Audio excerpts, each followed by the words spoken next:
Please मेरे videos को like करें, प्लीज मेरे चैनल को सब्सक्राइब करें और प्लीज बेल आइकन प्रेस करें ताकि आपको पता चले कि मेरी लेटेस्ट वीडियो कब आई है। और सीखने के लिए और आपके लिए रेलेवेंट वीडियो ढूंढने के लिए प्लीज मेरे वीडियोज की लिस्ट जरूर देख लें। हेलो, नमस्कार और आदाब मेरे सभी दोस्तों को। आपके दोस्त और गाइड इरफान की तरफ से एक बार फिर से आपके साथ हूं आपके अपने चैनल एस्ट्रो अश्योरेंस से। कपल्स के बीच कंपैटिबिलिटी बहुत जरूरी है और हम देखते हैं कंपैटिबिलिटी हमारे और हमारे पार्टनर या पार्टनर्स के बीच अगर सूरत ए हाल वैसी आए और एक अच्छे रिश्ते, एक खुशहाल रिश्ते, एक टिकाऊ और सब्र वाले रिश्ते की बुनियाद होती है कपल्स के बीच अच्छी कंपैटिबिलिटी।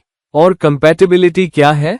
कंपैटिबिलिटी एक बैलेंस है दोनों लोगों के बीच, उनके सोचने के तरीके, उनके गुण, उनकी आदतें और उनकी सोच, और ये भी कि दोनों न सिर्फ जिंदगी के मकसदों को देख रहे हैं बल्कि ये भी कि वो कितनी मेहनत करने को तैयार हैं ताकि एक दूसरे को साथ लेकर चल सकें।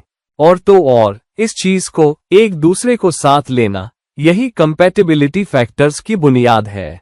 अब कंपैटिबिलिटी हमेशा आपको एस्ट्रोलॉजिकल प्लेसमेंट से नहीं मिलती। बेहतरीन एस्ट्रोलॉजिकल प्लेसमेंट्स के बावजूद बिल्कुल एक को रिश्ते को और अधिक फायदेमंद, ज्यादा लंबे समय तक चलने वाला, ज्यादा खुशहाल रिश्ता बनाने के लिए भी काम करना पड़ता है। हालांकि एस्ट्रोलॉजी के नजरिए से कंपैटिबिलिटी के वो अलग अलग लेवल कौन से हैं जो अहम हैं और जो एक ज्यादा खुशहाल और ज्यादा टिकाऊ रिश्ता बनाने में मदद करते हैं।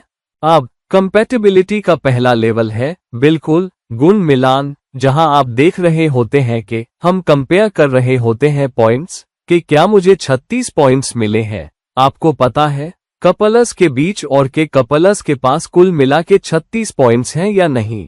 ये परफेक्ट पॉइंट सिस्टम और गुण मिलान के आधार पर जो कई सारे गुणों को देखता है जिसमें सेक्सुअल कंपैटिबिलिटी भी शामिल है। इसमें यह भी शामिल है कि आपकी कुंडली में आपके ग्रहों की स्थिति में राक्षसा शाह फैक्टर है या देव फैक्टर है।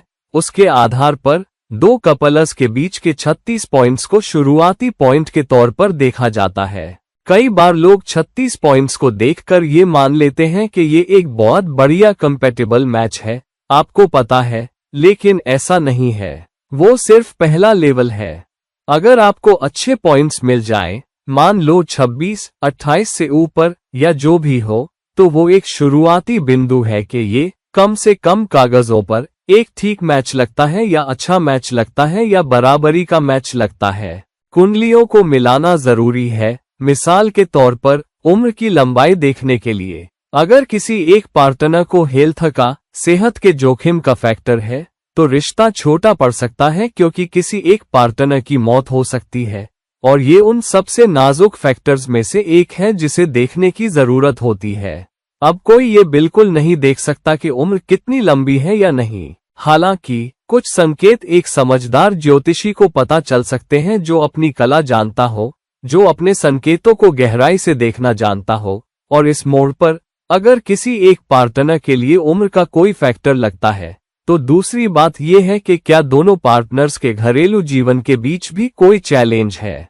मसलन दोनों पार्टनर्स का चौथा घर बहुत पीड़ित हो, बिल्कुल दिक्कत आएगी। अगर दोनों की लग्न भी बुरी तरह पीड़ित हो तो सेहत दोनों के लिए बड़ी चुनौती बन सकती है और फिर कोई बैलेंस नहीं रहता। आपको चाहिए कि एक पार्टनर ठीक, एक बार फिर मैं अपने आप को और वीडियोज को छोड़ नहीं पा रहा हूं, तो वो कम से कम एक बार आके हेलो करेगी या थोड़ी हरकत करेगी। इसके बाद के वो आगे बढ़े तो वो ये रही और अब वो आगे बढ़ रही है। फिर पार्टनर्स के बीच सेहत की चुनौतियां दोनों की ऊर्जा को इतना गिरा सकती है, इतना नीचे कि उनमें ऊर्जा कम हो जाती है और उनकी सोचने की शक्ति भी घट जाती है और आम जिंदगी का हाल कुछ अच्छा नहीं लगता।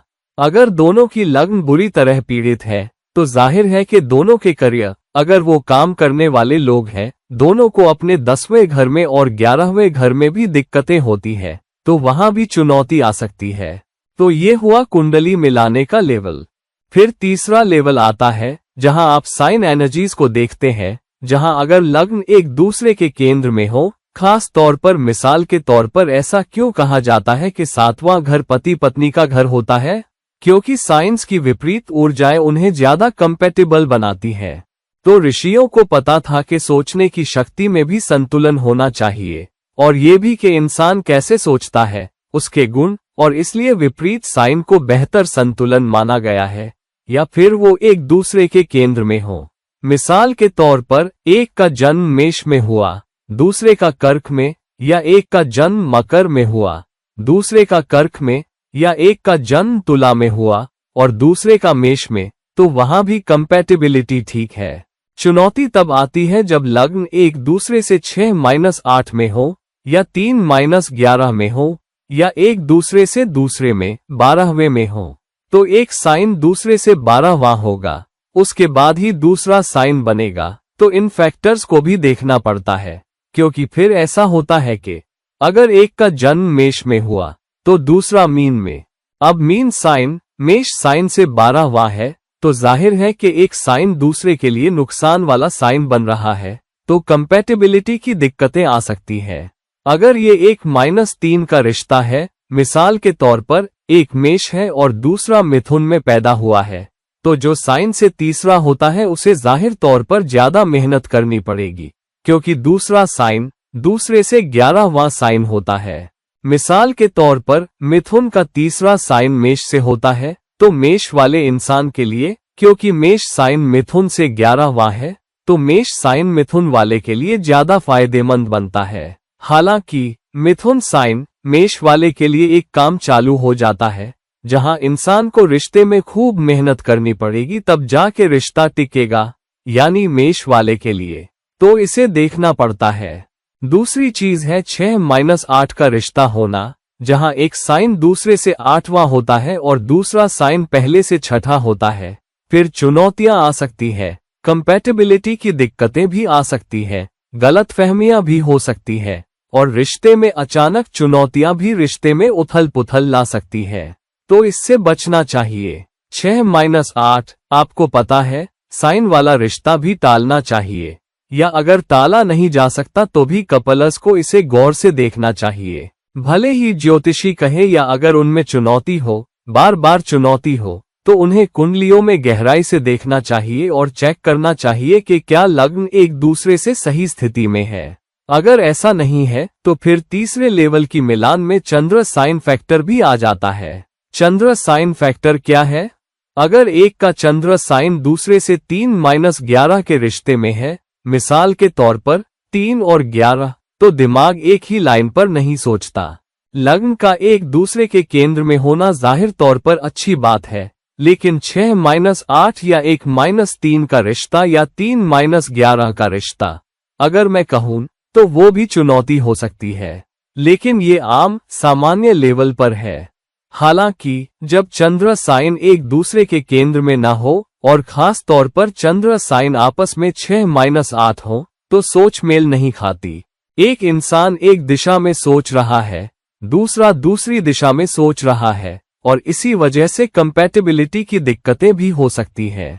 और साथ ही खास तौर पर चंद्र साइन कभी भी एक ही लग्न के नहीं होने चाहिए।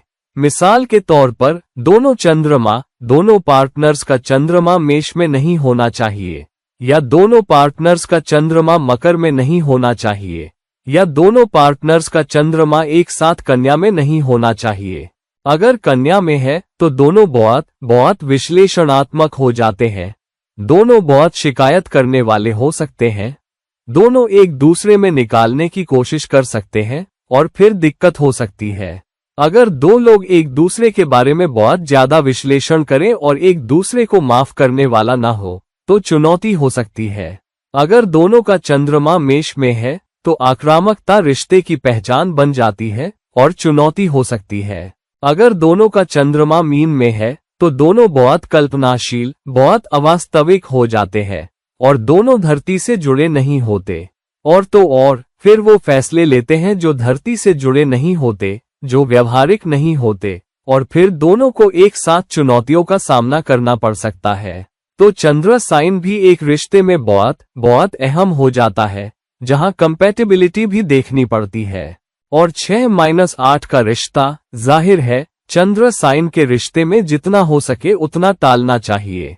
तो एक जैसे चंद्र साइन भी टालने चाहिए और एक दूसरे के केंद्र में चंद्र साइन सबसे अच्छे। मिसाल के तौर पर एक का चंद्र मेष में है, दूसरे का कर्क में, चंद्र वृषभ में है, दूसरा इंसान सिंह में है, या अगर एक इंसान मिथुन में है तो दूसरा इंसान कन्या में हो, ये फिर भी एक बेहतर बैलेंस हो सकता है बनिस्बत उसके के चंद्र साइन एक ही लग्न में हो, या आपको पता है 6-8 या 3-11 आपको पता है प्लेसमेंट में।